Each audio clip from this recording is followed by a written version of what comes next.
February 7, 2019. February 7, 2019. Fort Myers, Florida. WHDH. The Red Sox equipment truck has arrived in Fort Myers, Florida.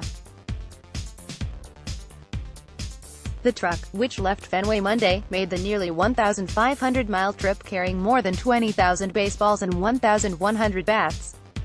Pitchers and catchers are close behind, set to report to the ballpark Feb. 12. The Red Sox play Northeastern University February 22 in their first game of the 2019 exhibition season. Copyright C. 2019 Sunbeam Television. All rights reserved. This material may not be published, broadcast, rewritten, or redistributed.